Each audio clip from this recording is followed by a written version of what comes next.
Hi, S P അരുളാണ്.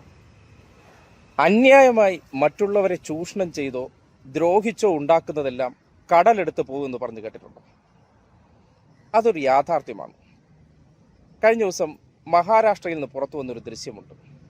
ഈ നാട്ടിലെ ജനങ്ങളെ ഏറ്റവും കൂടുതൽ പിഴിഞ്ഞ് അവരുടെ അന്നന്നത്തെ അധ്വാനത്തിൻ്റെ ഒരു വലിയ വിഹിതം കേന്ദ്രന്മാർ കൊള്ളയടിച്ചുകൊണ്ട് പോകുന്നതാണ് LPG, അല്ലെങ്കിൽ നമ്മുടെ പാചകവാതകം, അല്ലെങ്കിൽ വീട്ടിലെ ഗ്യാസ് ഉണ്ടല്ലോ. ആ ഗ്യാസിലൂടെ ഈ രാജ്യത്തെ ജനങ്ങളെ പിഴിഞ്ഞ് കോർപ്പറേറ്റ് മുതലാളിമാർക്ക്, അതായത് അംബാനിക്കോ അദാനിക്കൊക്കെ ഉണ്ടാക്കി കൊടുത്ത കോടികൾക്ക് കയ്യും കണക്കുമില്ല. ആ തുകയെല്ലാം ഒരു കാലത്ത് എങ്ങനെയാണ് കടലെടുത്ത് പോകുന്നതിൻ്റെ ഇന്നലത്തെ ഒരു ദൃശ്യം പുറത്തു വന്നിട്ടുണ്ട്. ഓക്കെ,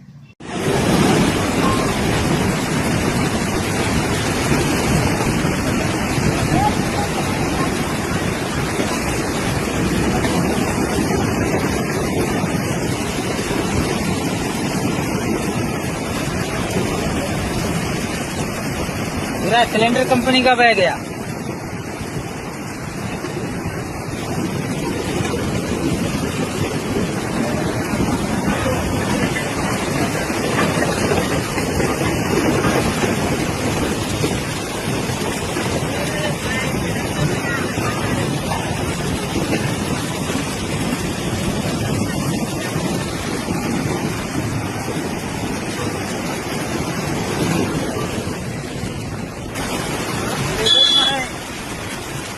बेचेगा तो लेगा नहीं ना, क्यों नहीं लेगा?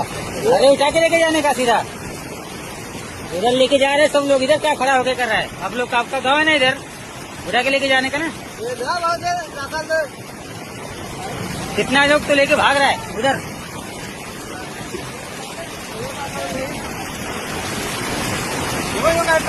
5 kg वाला गया।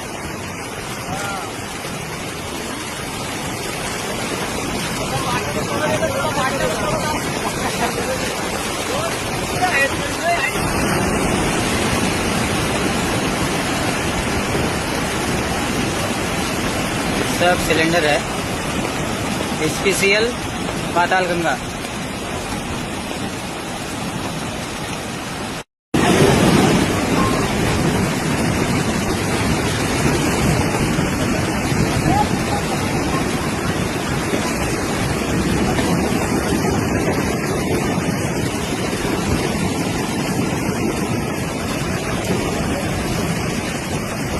पूरा सिलेंडर कंपनी का बह गया।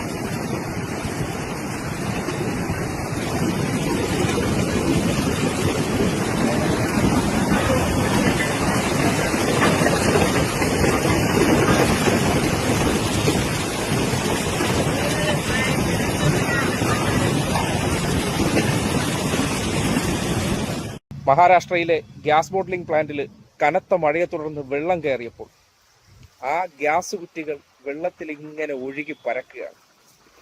ഈ നാട്ടിലെ ജനങ്ങളുടെ പണമാണ് ഒഴുകിപ്പോകുന്നത്. പക്ഷേ ആ ജനങ്ങളുടെ പണം ഉപയോഗപ്പെടുത്തിക്കൊണ്ട് അവരെ തന്നെ ചൂഷണം ചെയ്ത് കഴിഞ്ഞ കുറേ കാലമായിട്ട്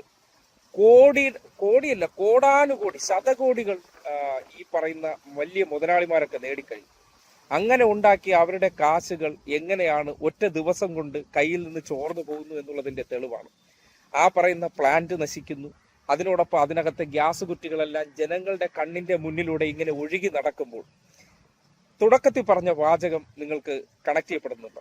അതുകൊണ്ട് ജീവിതത്തിൽ മനസ്സിലാക്കേണ്ട ഒരു കാര്യം, മറ്റുള്ളവരെ ചൂഷണം ചെയ്തോ മറ്റുള്ളവരെ ദ്രോഹിച്ചോ പരമാവധി അവൻ്റെ വേദനകളെ നമ്മൾ ചൂഷണം ചെയ്യാതിരിക്കുക, കഷ്ടപ്പാടുകളെ മനസ്സിലാക്കുക, സഹായിക്കാൻ പറ്റുന്നവരെ സഹായിക്കുക. അല്ലെങ്കിൽ നമ്മുടെ കണ്ണിൻ്റെ മുന്നിലൂടെ നമ്മൾ ഉണ്ടാക്കി വെച്ചതെല്ലാം നശിക്കുന്നത് നമ്മൾ തകർന്ന ഹൃദയത്തിലൂടെ കണ്ടു നിൽക്കേണ്ട സാഹചര്യം വരും. ഒരു ദുരന്തം ഉണ്ടാകുന്ന പശ്ചാത്തലത്തിൽ ഇത്തരം കാഴ്ചകൾ നമ്മൾ ഈ സമൂഹത്തോട് പറയുന്നതും അത് നിങ്ങളുടെ ജീവിതത്തിൽ ഒരു പാഠമാക്കാൻ വേണ്ടിയാണ്.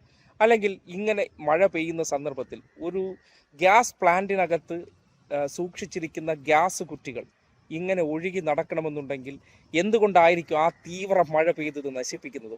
ആ നശിപ്പിക്കാൻ കാരണമെന്ന് പറഞ്ഞാൽ അവരുടെ കൈവശമുണ്ടായിരുന്ന ആ മറ്റേ ചൂഷണ പണമുണ്ടല്ലോ, ആ ചൂഷണ പണം നശിക്കേണ്ടതാണ്. അത് സ്വയം, അതായത് അയാൾ പ്രവൃത്തി കൊണ്ട് സമ്പാദിച്ചു കൂട്ടുന്നതെല്ലാം ഒറ്റ നിമിഷം കണ്ണിൻ്റെ മുന്നിലൂടെ ഇങ്ങനെ നശിക്കുന്നത് കാണുമ്പോൾ ആ വേദനയിൽ ഉരുകിത്തീരുന്ന ഒരു അവസ്ഥയുണ്ട്. അതിലേക്ക് നമ്മൾ പോകാതിരിക്കുന്നതാണ് അന്തസ്സ്. അതായത് നമുക്ക് പാചകവാതകം തരണ്ട എന്നല്ല, അവർക്ക് ലാഭം എടുക്കണ്ട എന്നല്ല. നമ്മുടെ നാട്ടിൽ ഗ്യാസ് സബ്സിഡി എന്ന് പറയുന്നൊരു സംവിധാനം ഉണ്ടായിരുന്നു. നമ്മൾ ഗ്യാസ് വാങ്ങിക്കഴിഞ്ഞാൽ 600 രൂപയൊക്കെയാണ് അതിൻ്റെ വില. നമ്മളിപ്പോൾ 800 850 രൂപ കൊടുത്തെടുത്താൽ 600 രൂപ പോയതിന് ശേഷം നമ്മുടെ ഈ വിസു കുരുജി വന്നതിന് ശേഷം നമ്മുടെ അക്കൗണ്ടിലേക്ക് സബ്സിഡി തുക വന്നുകൊണ്ടിരുന്നു. കഴിഞ്ഞ UPA സർക്കാരിൻ്റെ കാലഘട്ടത്തിൽ നിങ്ങൾക്ക് കുറേയേറെ വീട്ടമ്മമാർക്കൊക്കെ ഓർമ്മ കാണും. നമുക്ക് ആ അക്കൗണ്ടിലേക്ക് വന്ന ഒരു നിശ്ചിത തുകയുണ്ടായിരുന്നു. ആരോടും പറയാതെ, ആരോടും ഒരക്ഷരം ഉരിയാടാതെ ആ പണം അങ്ങ് നിർത്തിച്ചപ്പോൾ രാജ്യത്ത് ഒരു മനുഷ്യരും അത് ചോദ്യം ചെയ്തില്ല. ചോദ്യം ചെയ്യാത്ത കാര്യം അത്തരം ചൂഷണങ്ങൾ അവർ അർഹതപ്പെട്ടിരുന്നു. പാവപ്പെട്ടവർക്ക് പോലും ഈ കിട്ടേണ്ട ആനുകൂല്യങ്ങൾ അത് കൊടുക്കാൻ പാടില്ല, അതൊക്കെ കിട്ടേണ്ടത് ഈ നാട്ടിലെ മുതലാളിമാർക്കാണെന്നുള്ള മനോഭാവം കാട്ടി.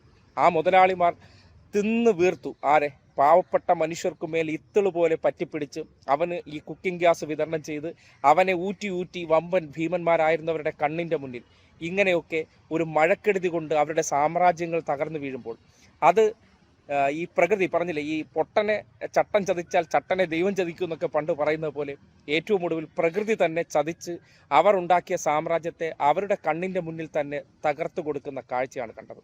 അതുകൊണ്ട് ജീവിതത്തിൽ ചൂഷണങ്ങൾ വേണ്ട, മറ്റുള്ളവരെ ദ്രോഹിക്കുന്ന വേണ്ട. നമ്മുടെ വിയർപ്പുണ്ടല്ലോ, ആ വിയർപ്പ് കണം കൊണ്ട് ഇറ്റിച്ചുണ്ടാക്കുന്ന പണമാണ് നമുക്ക് ആവശ്യം.